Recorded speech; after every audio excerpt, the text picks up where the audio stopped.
Bancos Recaro, entradas de ar funcionais no capô e um câmbio com relações curtas. Itens que mesmo hoje em dia só são encontrados em carros esportivos natos. Mas espera aí, a lista continua. Motor com resposta imediata, baixo peso e um spoiler traseiro. Fora os itens estéticos, para-choque com faróis de neblinas integrados, lanternas exclusivas no modelo, um painel vermelho e uma faixa preta na tampa do porta-mala.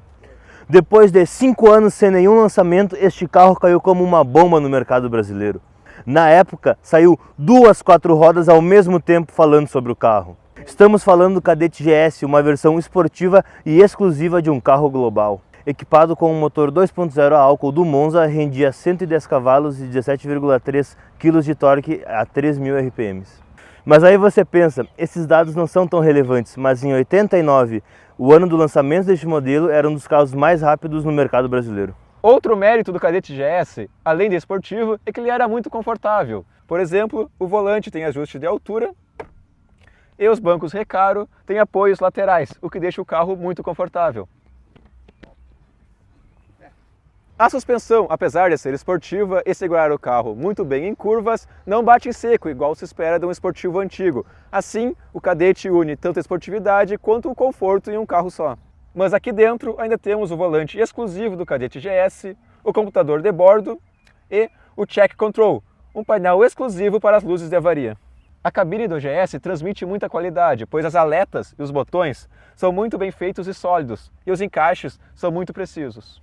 Mas nem tudo é perfeito. No seu primeiro ano de lançamento, o GS só vinha com um motor a álcool, o que deixava suas médias de consumo bem ruins. E para piorar, usava o mesmo tanque de combustível das versões normais, que era de 47 litros apenas, deixando ele com uma autonomia de 300 km apenas. Já no ano seguinte, a Chevrolet já lançou o Kadett a gasolina, juntamente com o Kadett a álcool que continuava sendo produzido. Mas o diferencial ficou com a relação mais longa e os pneus tiveram o perfil aumentado de 60 para 65. Com isto, o conforto e a economia do carro aumentaram, mas a esportividade diminuiu um pouco. Foi em 1990 que passaram a serem oferecidas as cores metálicas no Kadett, assim como em 91 passou a oferecer os bancos Recaros na cor preta e também teve o opcional do teto solar adicionado. Eu sou super esportivo. Faço ginástica, musculação, alongamento e para relaxar eu corro de 0 a 100 em 10,2 segundos. Você duvida?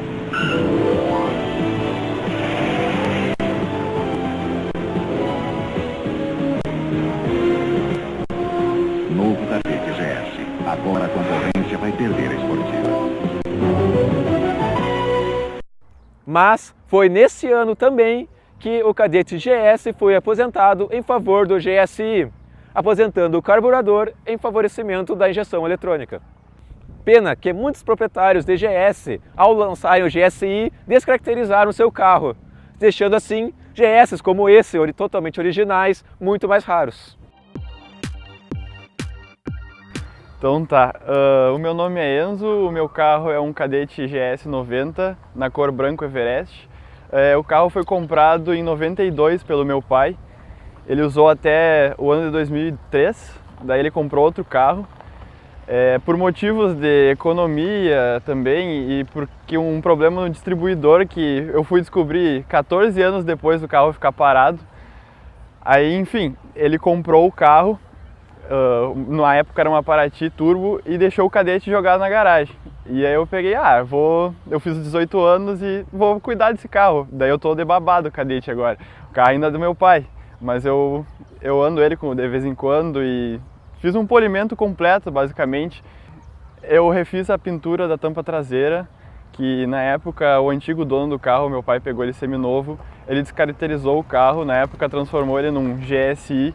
Daí foi pintada a tampa traseira de preto e colocado os adesivos diferentes, além do pisca cristal. Daí eu consegui colocar um pisca laranja também. E aos poucos eu fui deixando o carro de um aspecto mais original, mas total, assim, no seu inteiro, o carro é totalmente íntegro de fábrica, não foi feita uma restauração completa, assim. Nos 14 anos que ele ficou parado, esse carro já serviu de goleira. Sim, eu e meu irmão, a gente jogava futebol e ele era goleiro.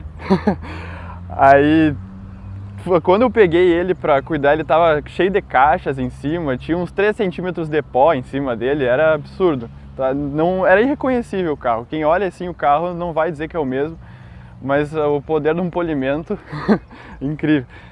O Kadett não é um carro muito bom pro dia a dia, principalmente pela questão do consumo. Ele faz uma média de uns 5, 6 km por litro na cidade, por ser a álcool e carburado, e é bem complicado de manter nesse sentido do consumo.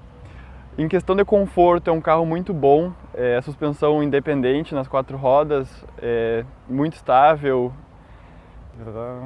É um carro bem completo, tem ar-condicionado, direção hidráulica, todos os itens básicos que um carro, que até hoje em dia às vezes é difícil de ver num carro popular, ele já tinha na época que foi lançado. Em questão de desempenho, é um carro que não deixa a desejar, claro que não é um foguete, mas a resposta do acelerador é muito instantânea por causa do carro ser carburado, o acelerador é a cabo. O Kadett passa uma experiência mais realista de guiar, sem nenhuma assistência eletrônica nem nada que os carros modernos têm, então se torna uma direção mais divertida em questão disso. Esse carro eu não tenho nenhuma intenção de vender ele, até já tive várias propostas bem boas, só que em função da história dele na família, é um carro que ficou muito tempo com a gente e ainda vai ficar. Porque é difícil de encontrar um Kadett assim hoje em dia, nesse mesmo estado de conservação e com a história que ele tem, claro. Então é um carro que vai ficar na família por um bom tempo.